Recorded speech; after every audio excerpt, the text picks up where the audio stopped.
বেশ সুন্দর কিন্তু ফুলেছে। আর এই ঘরোয়া পপকর্ন খেতে কিন্তু দারুণ লাগে। আর এখানে কড়াইয়ের পাশে দেখো যখন মানে ওই পপকর্নের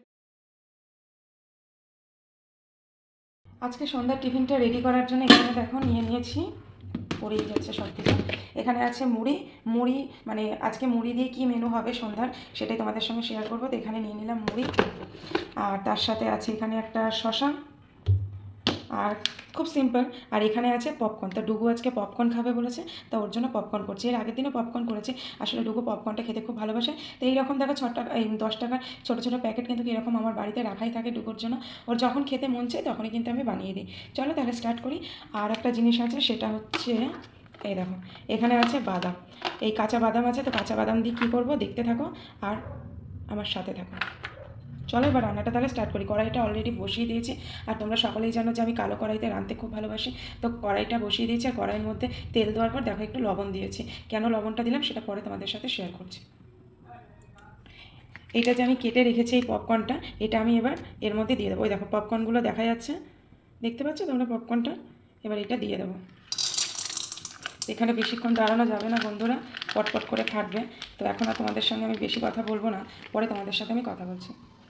পপকর্নটা কড়াইয়ের মধ্যে দিয়ে দিয়েছি। আর কড়াইতে আগে লবণ দিয়েছিলাম কেন, সেটা হচ্ছে পপকর্নের মধ্যে যাতে একটু লবণ ভাবটা আসে। পপকর্নটা যখন মানে একদম ফুলের মতন রেডি হয়ে যাবে তখন যাতে একটু মানে লবণ ভাবটা থাকে পপকর্নের মধ্যে, সেই কারণেই দিলাম। কারণ পরে লবণ দিলে না খেতে ঠিক ভালো লাগে না। তাই আমি আগে কড়াইতে ওভেনে তেল গরম করার পর তার মধ্যে আমি মানে তেলের মধ্যে অল্প একটু লবণ দিয়ে দিই। আর অল্প একটু লবণ দেওয়ার পর তেলের সঙ্গে লবণটা মিশে দিই। তারপরে পপকর্নের প্যাকেটের মধ্যে যে পপকর্নটা থাকে সেটা ওর মধ্যে দিয়ে দিই। আমি হাত থেকে বুঝতে পারছি দেখো কেমন পটপট আওয়াজ হচ্ছে কড়াইয়ের মধ্যে, বুঝতে পারছো?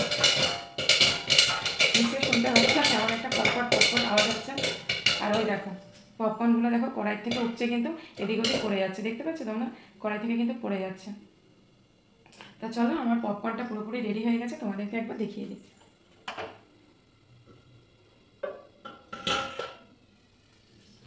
ফাইনালি দেখো পপকর্ন আমার পুরোপুরি কমপ্লিট।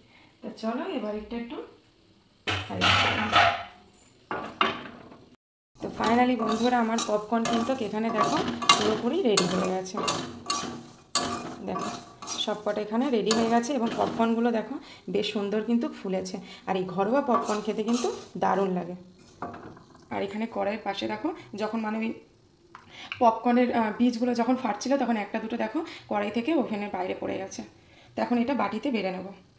আবার গরম করতে দিয়েছি। পপকর্নগুলো তো আমার রেডি হয়ে গেছে, দেখো বাটিতে রেখেছি।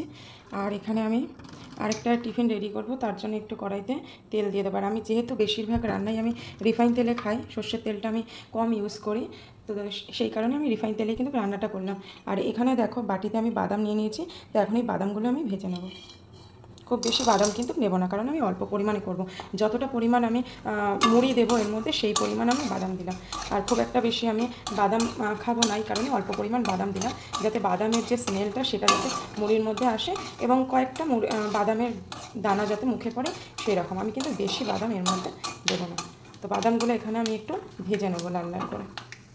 তো বন্ধুরা এখানে দেখো আমার বাদামটা প্রায় ভাজা হয়ে গেছে। এবারে এর মধ্যে আমি কয়েকটা মুড়ি দিয়ে দেবো, খুব বেশি দেবো না মুড়ি, ব্যাস এইটুখানি আমি মুড়ি দিয়ে দিলাম। এবার মুড়ি আর বাদাম এখানে আমি ভালো করে মিশিয়ে নেব। খুব বেশি পরিমাণ কিন্তু দেবো না। আর এখানে কিন্তু বন্ধুরা আমি একটু লবণ অ্যাড করব, কারণ একটু লবণ দিলে জিনিসটা খেতে ভালো লাগে।